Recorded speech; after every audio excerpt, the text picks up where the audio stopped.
نحمده ونصلي على رسوله الكريم اما بعد فاعوذ بالله من الشيطان الرجيم بسم الله الرحمن الرحيم وما لكم لا تقاتلون في سبيل الله والمستضعفين من الرجال والنساء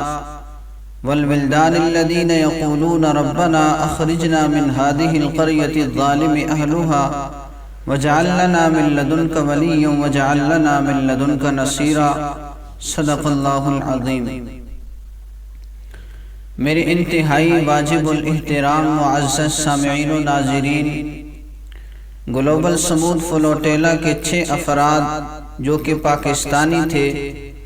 ان میں سے ایک شخص سینیٹر مشتاق احمد خان صاحب اسرائیل تک پہنچے تھے، غزہ تک پہنچے تھے، لیکن اسرائیل والوں نے انہیں گرفتار کر لیا تھا، اور آج بحمداللہ تعالی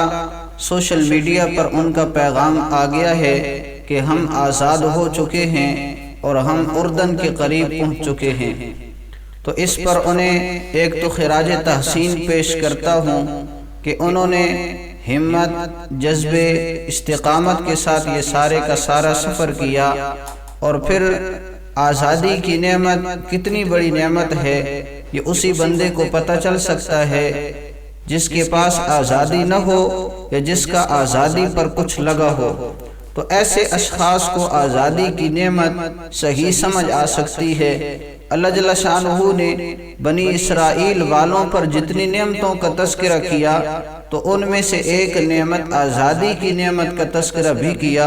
وَإِذْ نَجَّيْنَاكُمْ مِنْ آلِ فِرْعَوْنَ يَسُومُونَكُمْ سُوءَ الْعَذَابِ يُذَبِّحُونَ أَبْنَاءَكُمْ وَيَسْتَحْيُونَ نِسَاءَكُمْ، کہ وہ تمہیں عذاب دیا کرتے تھے، تمہاری عورتوں کو زندہ رکھتے، تمہارے بیٹوں کو قتل کر دیا کرتے تھے۔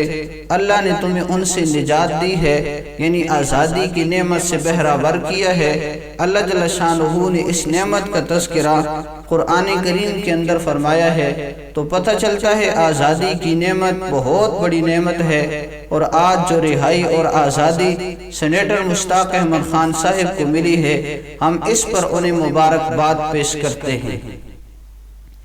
اور پھر میں ان کی جذبہ استقامت کو سلام کرتا ہوں کہ جب انہوں نے پیغام جاری کیا تو اس کے اندر اپنی جیل کا تذکرہ کیا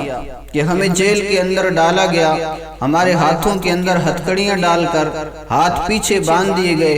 پاؤں کے اندر بیڑیاں اور زنجیریں ڈالی گئیں، آنکھوں پر پٹی باندھ دی گئی، ہمارے اوپر کتوں کو چھوڑا گیا، ہمارے اوپر گنز رکھی گئی ہیں، یعنی کہ طرح طرح کے تشدد کیے گئے ہیں، اور اسی طرح 3 دن تک بھوک ہڑتال کی گئی ہے۔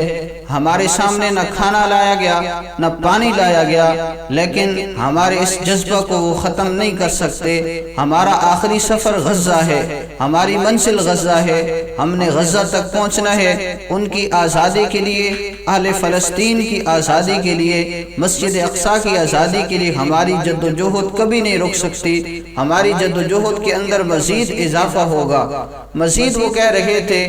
کہ ہمارے اوپر جو اس سفر کے اندر بیتی ہے یا جیل کے اندر جو بیتی ہے، اس کی ساری تفصیل انشاءاللہ میں پاکستان آ کر بیان کروں گا۔ تو لہٰذا بحمداللہ تعالی وہ رہا ہو چکے